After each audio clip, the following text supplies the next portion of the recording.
Genesis chapter 11. Now the whole world had one language and a common speech as people moved eastward. They found a plain in Shinar and settled there. They said to each other, "Come, let's make bricks and bake them thoroughly." They used brick instead of stone, and tar for mortar. Then they said, "Come, let us build ourselves a city and a tower that reaches to the heavens, so that we may make a name for ourselves. Otherwise we will be scattered over the face of the whole earth." But the Lord came down to see the city and the tower the people were building. The Lord said, "If, as one people, speaking the same language, they have begun to do this, then nothing they plan to do will be impossible for them. Come, let us go down and confuse their language so they will not understand each other." So the Lord scattered them from there all over the earth, and they stopped building the city. That is why it is called Babel, because there the Lord confused the language of the whole world. From there the Lord scattered them over the face of the whole earth. This is the account of Shem's family line. 2 years after the flood, when Shem was 100 years old, he became the father of Arphaxad. And after he became the father of Arphaxad, Shem lived 500 years and had other sons and daughters. When Arphaxad had lived 35 years, he became the father of Shelah. And after he became the father of Shelah, Arphaxad lived 403 years and had other sons and daughters. When Shelah had lived 30 years, he became the father of Eber. And after he became the father of Eber, Shelah lived 403 years and had other sons and daughters. When Eber had lived 34 years, he became the father of Peleg. And after he became the father of Peleg, Eber lived 430 years and had other sons and daughters. When Peleg had lived 30 years, he became the father of Reu. And after he became the father of Reu, Peleg lived 209 years and had other sons and daughters. When Reu had lived 32 years, he became the father of Shirug. And after he became the father of Shirug, Reu lived 207 years and had other sons and daughters.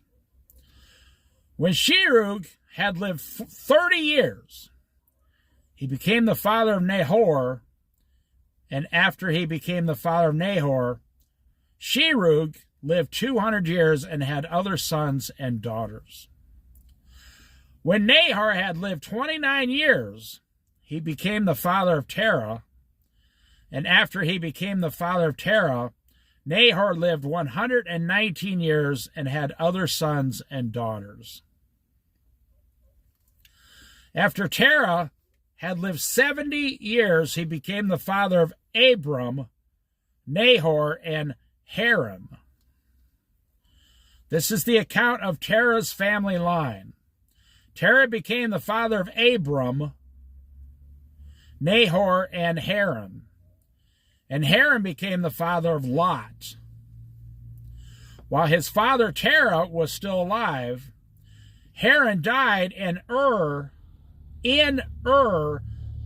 of the Chaldeans in the land of his birth. Abram and Nahor both married. The name of Abram's wife was Sarai, And the name of Nahor's wife was Milcah. She was the daughter of Haran, the father of both Milcah and Ishkah. Now Sarai was childless because she was not able to conceive. Terah took his son Abram, his grandson Lot, son of Haran, and his daughter-in-law Sarai, the wife of his son Abram. And together they set out from Ur of the Chaldeans to go to Canaan. But when they came to Haran, they settled there. Terah lived 205 years, and he died in Haran.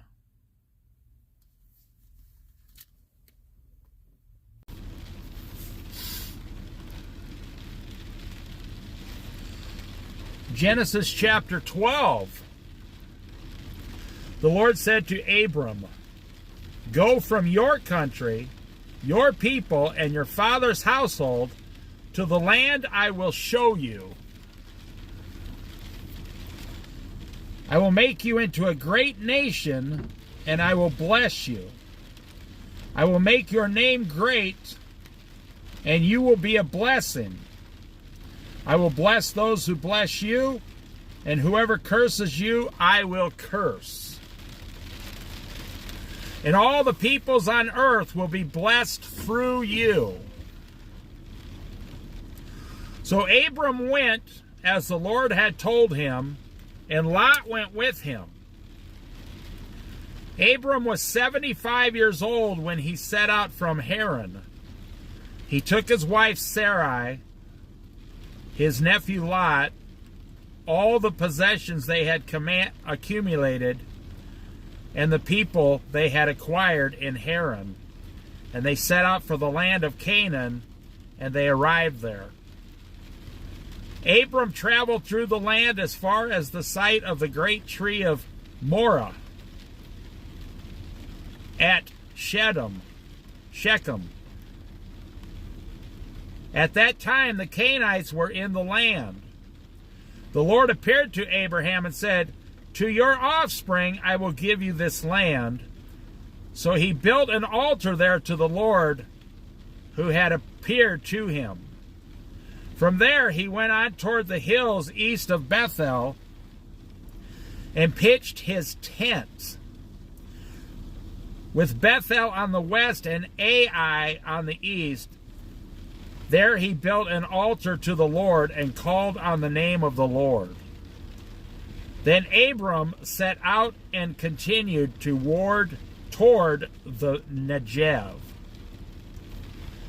Now there was a famine in the land, and Abram went down to Egypt to live there for a while because the famine was severe.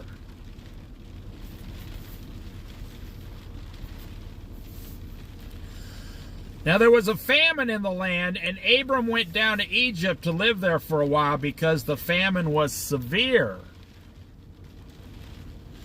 As he was about to enter Egypt, he said to his wife Sarai, "I know what a beautiful woman you are. When the Egyptians see you, they will say, 'This is his wife.' Then they will kill me, but will let you live.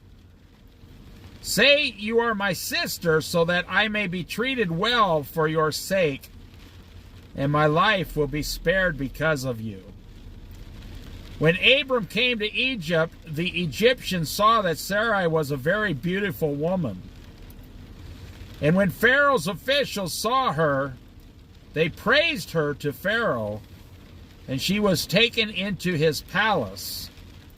He treated Abraham well for her sake, and Abram acquired sheep and cattle, male and female donkeys, male and female servants, and camels. But the Lord inflicted serious diseases on Pharaoh and his household because of Abram's wife Sarah. So Pharaoh summoned Abram. "What have you done to me?" He said, "Why didn't you tell me she was your wife? I took her to be my wife. Now then, here is your wife. Take her and go." Then Pharaoh gave orders about Abram to his men, and they sent him on his way with his wife and everything he had.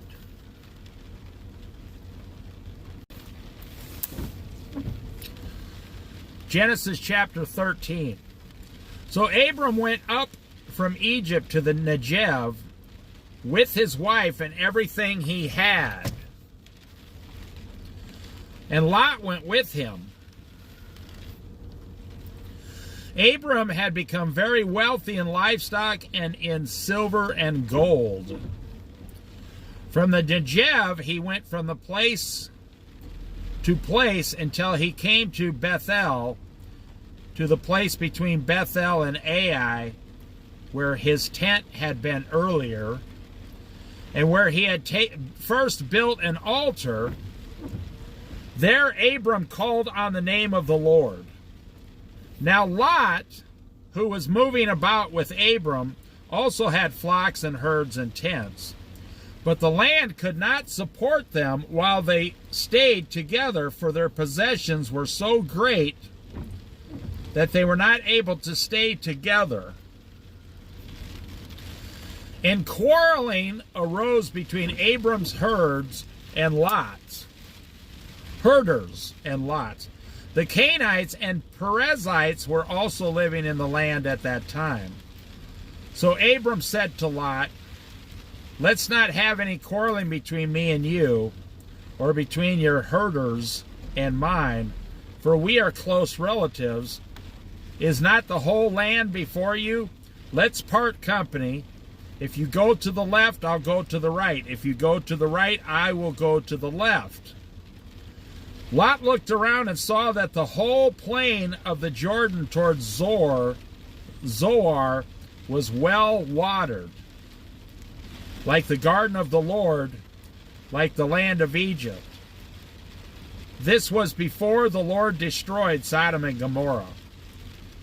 So Lot chose for himself the whole plain of the Jordan and set out toward the east.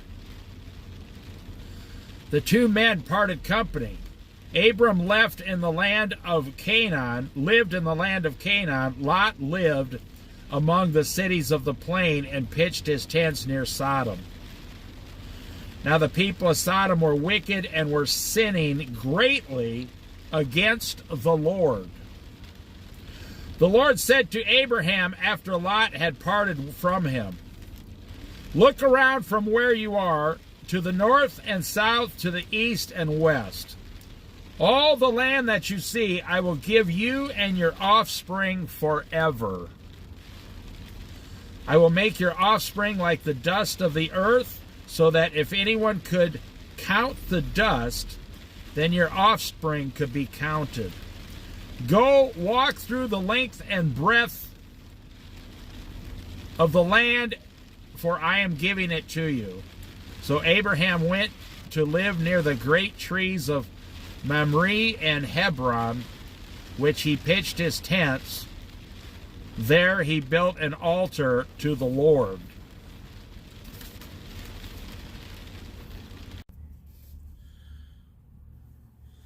Genesis chapter 14, verse 13. A man who escaped came and reported this to Abraham the Hebrew. Now Abraham was living near the great trees of Mamre and Amorite, a brother of Eshcol of Aner, all of whom were allied with Abram. When Abram heard this, his relative had been taken captive, he called out the 318 trained men born in his household and went in pursuit as far as Dan. During the night, Abram divided his men to attack them, and he routed them. Pursuing them as far as Hobah, north of Damascus, he recovered all the goods and brought back his relative Lot and his possessions, together with the women and the other people. After Abraham returned from defeating Chedorlaomer and the kings allied with him, the king of Sodom came out to meet him in the valley of Shaveh, that is the king's valley. Then Melchizedek, king of Salem, brought out bread and wine.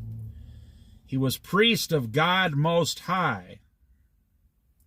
And he blessed Abram, saying, Blessed be Abraham by God Most High, creator of heaven and earth, and praise be to God Most High, who delivered your enemies into your hand. Then Abram gave him 1/10 of everything. The king of Sodom said to Abram, Give me the people and keep the goods for yourself. But Abram said to the king of Sodom, With raised hand I have sworn an oath to the Lord God Most High, creator of heaven and earth, that I will accept nothing belonging to you, not even a thread or a strap of a sandal, so that you will never be able to say, I made Abraham rich. I will accept nothing but what my men have eaten and the share that belongs to the men who went with me, to Aner. Eshcol and Mamre, let them have their share.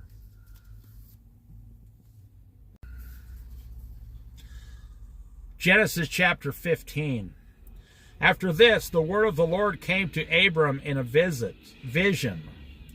Do not be afraid, Abram. I am your shield, your very great reward. But Abram had said, Sovereign Lord, what can you give me since I remain childless, and the one who will inherit my estate is Eleazar of Damascus? And Abram said, You have given me no children, so a servant in my household will be my heir. Then the word of the Lord came to him. This man will not be your heir, but a son who is your own flesh and blood will be your heir. He took him outside and said, Look up in the sky and count the stars, if indeed you can count them. Then he said to him, So shall your offspring be. Abram believed the Lord, and he credited it to him as righteousness. Abram believed the Lord, and he credited it to him as righteousness. He also said to him, I am the Lord who brought you out of Ur of the Chaldeans to give you this land to take possession of it. But Abram said, Sovereign Lord, how can I know that I will gain possession of it? So the Lord said to him, Bring me a heifer, a goat, and a ram, each 3 years old, along with a dove and a young pigeon. Abram brought all these to him, cut them in two, and arranged the halves opposite each other. The birds, however, he did not cut in half. Then birds of prey came down on the carcasses, but Abram drove them away. As the sun was setting, Abram fell into a deep sleep, and a thick and dreadful darkness came over him. Then the Lord said to him, Know for certain that for 400 years your descendants will be strangers in a country not their own, and that they will be enslaved and mistreated there. But I will punish the nation they serve as slaves, and afterward they will come out with a great possessions. You, however, will go to your ancestors in peace and be buried at a good old age. In the 4th generation, your descendants will come back here, for the sin of the Amorites has not yet reached its full measure. When the sun had set and darkness had fallen, a smoking firepot with a blazed torch appeared and passed between the pieces. On the day the Lord made a covenant with Abraham and said, To your descendants I give this land from the Wadi of Egypt to the great river, the Euphrates, the land of the Canaanites, Kezanites, Kadamites, Hittites, Perizzites, Raphites, Amorites, Canaanites, Girgasites, and Jebusites.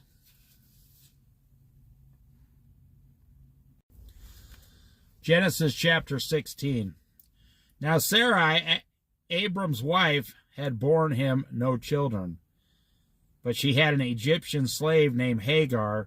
So she said to Abram, "The Lord has kept me from having children. Go sleep with my slave. Perhaps I can build a family through her." Abram agreed to what Sarai said. So after Abram had been living in Canaan 10 years, Sarah his wife took the Egyptian slave Hagar and gave her to her husband to be his wife. He slept with Hagar, and she conceived. When she knew she was pregnant, she began to despise her mistress. Then Sarai said to Abram, "You are responsible for the wrong I am suffering. I put my slave in your arms, and now that she knows she is pregnant, she despises me. May the Lord judge between you and me."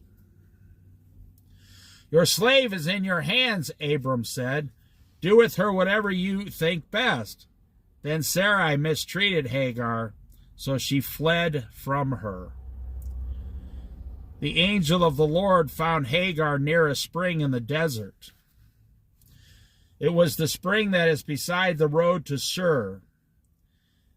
And he said, "Hagar, slave of Sarai, where have you come from, and where are you going?" "I'm running away from my mistress Sarai," she said. Then the angel of the Lord told her, "Go back to your mistress and submit to her." The angel added, "I will increase your descendants so much that they will be too numerous to count." The angel of the Lord also said to her, "You are now pregnant, and you will give birth to a son. You shall name him Ishmael, for the Lord has heard your misery. He will be a wild donkey of a man. He will be a wild donkey of a man. His hands will be against everyone, and everyone's hands against him. And he will live in hostility toward all his brothers." She gave this name to the Lord who spoke to her. "You are the God who sees me," for she said, "I have now seen the one who sees me." That is why the well is called Beer Lamet Roi. It is still there between Kadesh and Bered. So Hagar bore Abram a son, and Abram gave the name Ishmael to the son she had born. Abram was 86 years old when Hagar bore him Ishmael.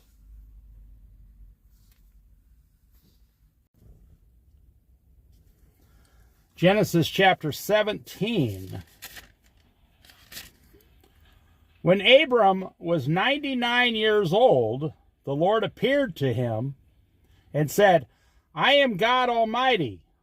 Walk before me faithfully and be blameless.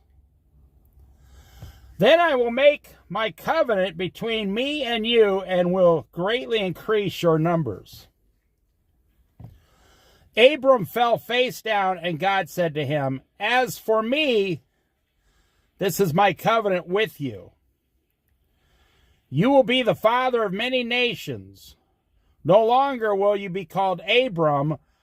Your name will be Abraham. For I have made you a father of many nations. I will make you very fruitful. I will make nations of you, and kings will come from you. I will establish my covenant as an everlasting covenant between me and you and your descendants after you for the generations to come, to be your God and the God of your descendants after you. The whole land of Canaan, where you now reside as a foreigner, I will give you as an everlasting possession to you and your descendants after you, and I will be their God. Then God said to Abraham, as for you, you must keep my covenant, you and your descendants after you for the generations to come. This is my covenant with you and your descendants after you. The covenant you are to keep.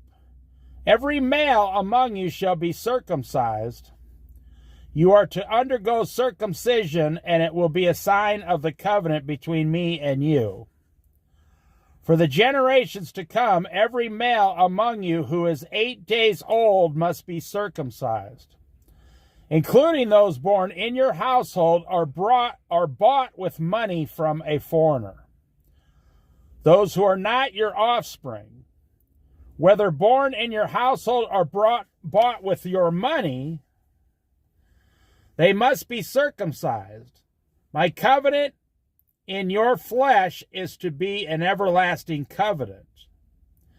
Any uncircumcised male who has not been circumcised in the flesh must be cut off from his people.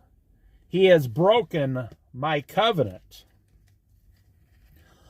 God also said to Abraham, as for Sarai, your wife, you are to no longer call her Sarai. Her name will be Sarah. I will bless her and will surely give you a son by her. I will bless her so that she will be the mother of nations. Kings of peoples will come from her. Abraham fell face down. He laughed and said to himself, will a son be born to a man 100 years old? Will Sarah bear a child at an age of 90? And Abraham said to God, if only Ishmael might live under your blessing. Then God said, yes, but your wife Sarah will bear you a son, and you will call him Isaac. I will establish my covenant with him as an everlasting covenant for his descendants after him. And as for Ishmael, I have heard you. I will surely bless him. I will make him fruitful and will greatly increase his numbers. He will be the father of 12 rulers, and I will make him into a great nation. But my covenant I will establish with Isaac, whom Sarah will bear to you by this time next year. When he had finished speaking with Abraham, God went up from him. On that very day, Abraham took his son Ishmael and all those born in his household or bought with his money, every male in his household, and circumcised them, as God told him. Abraham was 99 years old when he was circumcised, and his son Ishmael was 13. Abraham and his son Ishmael were both circumcised on that very day, and every male in Abraham's household, including those born in his household or bought from a foreigner, was circumcised with him.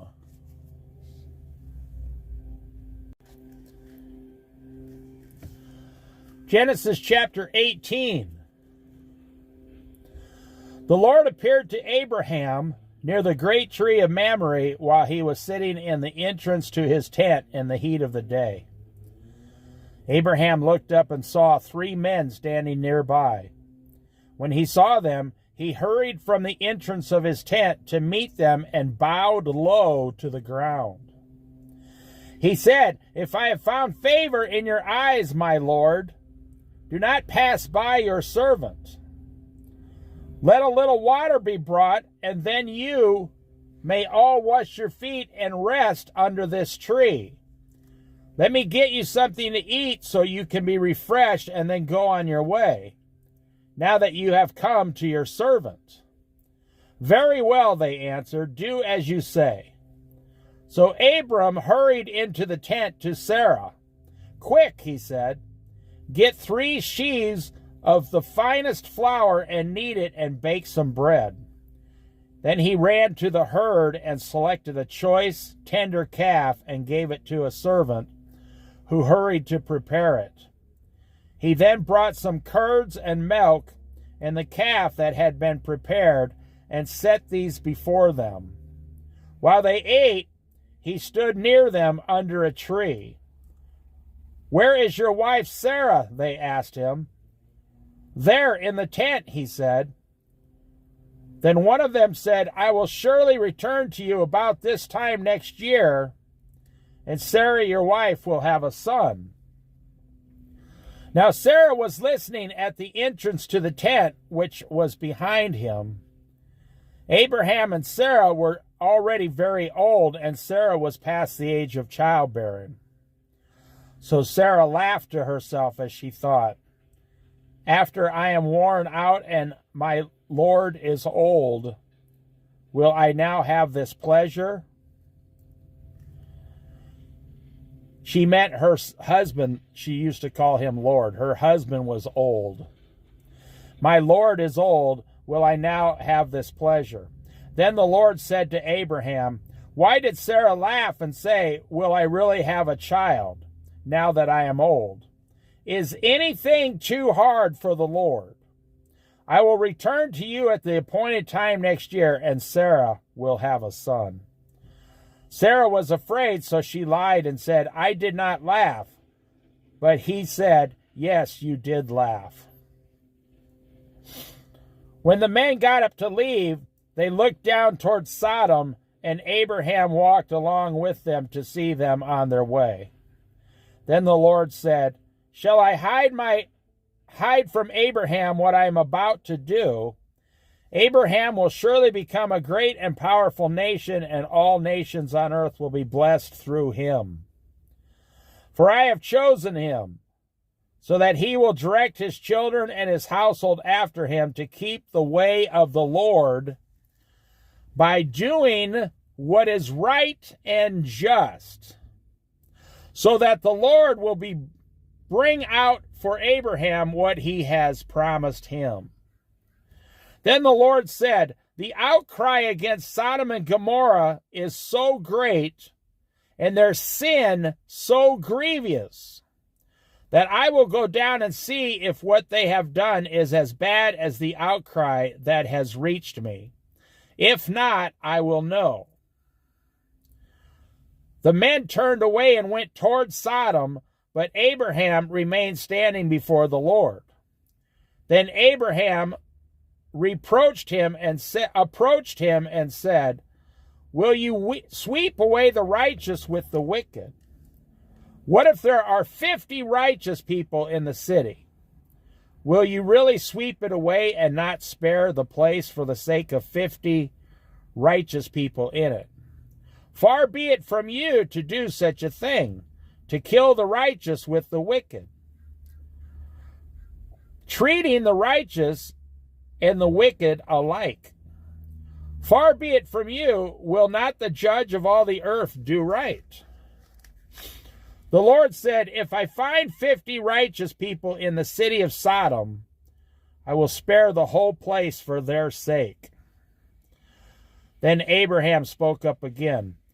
"Now that I have been so bold as to speak to the Lord, though I am nothing but dust and ashes, what if the number of the righteous is 5 less than 50?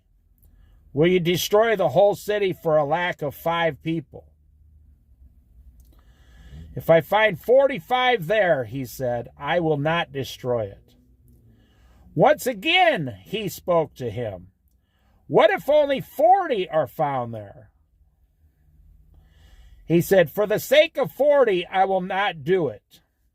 Then he said, "May the Lord not be angry, but let me speak. What if only 30 can be found there?" He answered, "I will not do it if I find 30 there." Abraham said, "Now that I have been so bold as to speak to the Lord, what if only 20 can be found there?" he said, "For the sake of 20, I will not destroy it."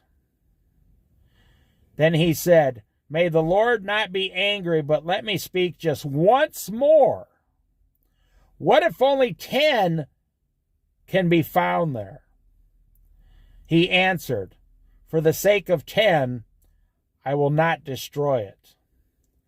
When the Lord had finished speaking with Abram, he left, and Abram returned home. So that means when God destroyed Sodom and Gomorrah, there were not 10 righteous people in those 2 very large cities. They couldn't even find 10 righteous people. Genesis chapter 19. The 2 angels arrived at Sodom in the evening, and Lot was sitting in the gateway of the city. When he saw them, he got up to meet them and bowed down with his face to the ground. "My lords," he said, "please turn aside to your servant's house. You can wash your feet and spend the night and then go on your way early in the morning." "No," they answered, "we will spend the night in the square." But he insisted so strongly that they did go with him, and they entered his house. He prepared a meal for them, baking bread without yeast, and they ate. Before they had gone to bed, all of them from every part of the city of Sodom, both young and old, all the men, surrounded the house. They called to Lot, "Where are the men who came to you tonight? Bring them out to us so that we may have sex with them." Verse number 5. Lot went outside to meet them and shut the door behind him and said, "No, my friends, don't do this wicked thing. Look, I have 2 daughters who have never slept with a man. Let me bring them out to you, and you can do what you like with them. But don't do anything to these men, for they have come under the protection of my roof." "Get out of our way," they replied. "This fellow came here as a foreigner, and now he wants to play the judge. We'll treat you worse than them." They kept bringing pressure on Lot and moved forward to break down the door. But the man inside reached out and pulled Lot back into the house and shut the door. Then they struck the men who were at the door of the house, young and old, with blindness, so they could not find the door. The 2 men said to Lot, "Do you have anyone else here? Sons-in-law, sons or daughters, or anyone else in the city who belongs to you? Get them out of here, because we are going to destroy this place. The outcry of the Lord against its people is so great that he has sent us to destroy it."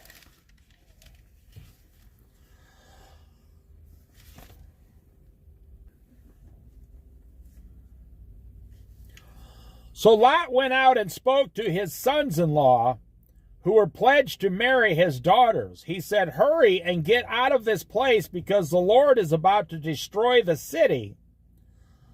But his sons-in-law thought he was joking.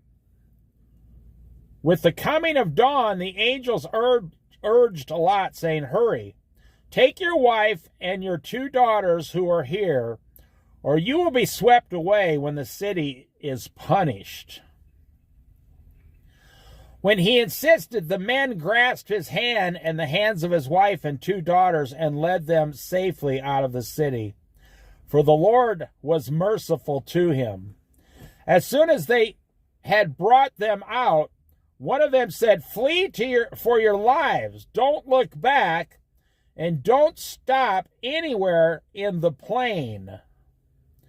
Flee to the mountains, or you will be swept away." But Lot said to them, "No, my lords, please. Your servant has found favor in your eyes, and you have shown great kindness to me in sparing my life. But I can't flee to the mountains. This disaster will overtake me, and I'll die. Look, Here is a town near enough to run to, and it is small. Let me flee to it. It is very small, isn't it? Then my life will be spared."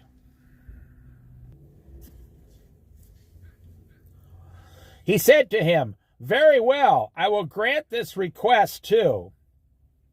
I will not overthrow the town you speak of, but flee there quickly, because I cannot do anything until you reach it. That is why the town is called Zoar." By the time Lot reached Zoar, the sun had risen over the land. Then the Lord rained down burning sulfur on Sodom and Gomorrah from the Lord out of the heavens. Thus he overthrew those cities and the entire plain, destroying all those living in the cities, and also the vegetation in the land. But Lot's wife looked back. And she became a pillar of salt. Early the next morning, Abram got up and returned to the place where he had stood before the Lord. He looked down toward Sodom and Gomorrah, toward all the land and the plain, and he saw dense smoke rising from the land, like smoke from a furnace. So when God destroyed the cities of the plain, he remembered Abraham, and he brought out Lot out of the catastrophe that overthrew the cities where Lot had lived.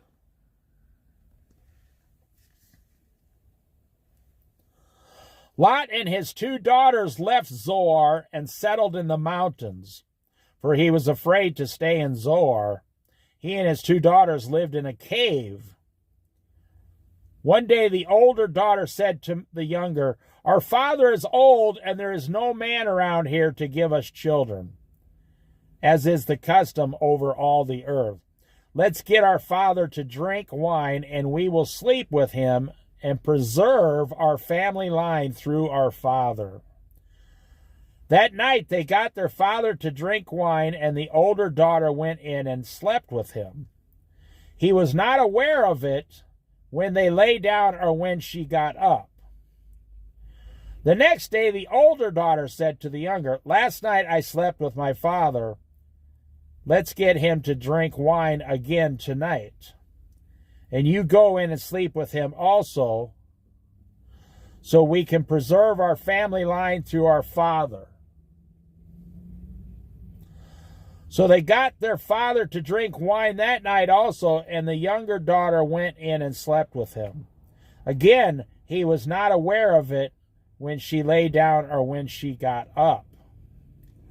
So both of Lot's daughters became pregnant by their father. The older daughter had a son, and she named him Moab. He is the father of the Moabites of today. The younger daughter also had a son, and she named him Ben-Ammi. He is the father of the Ammonites of today.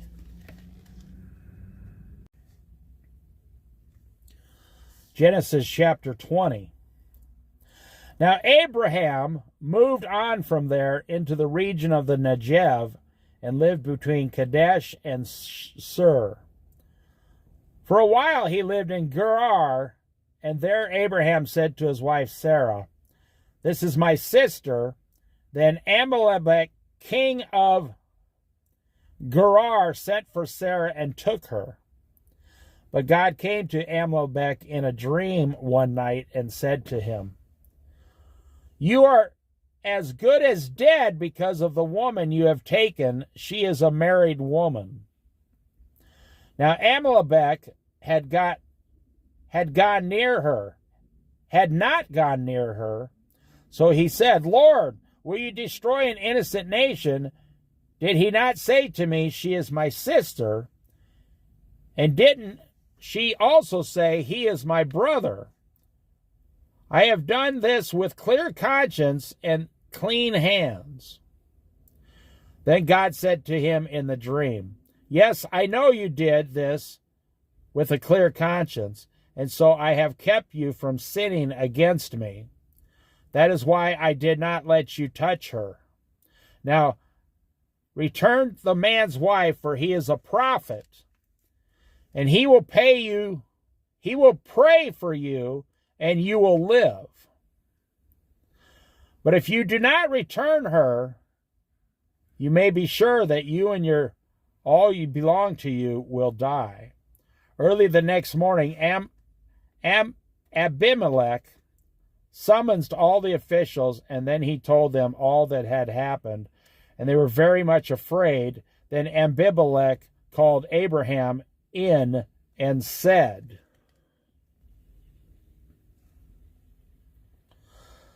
"What have you done to us?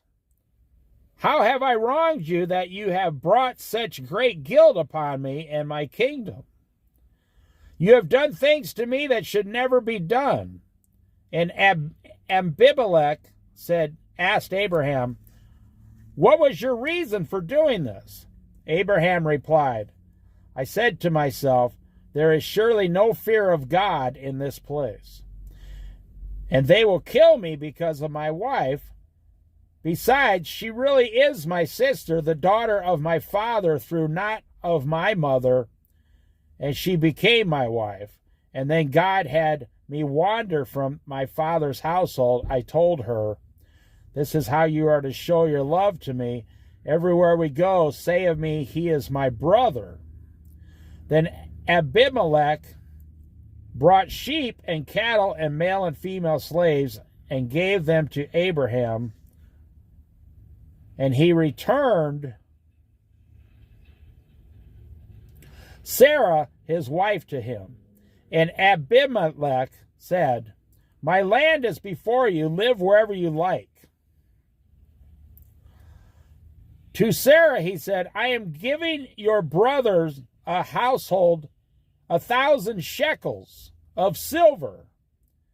This is to cover the offense against you before all who are with you.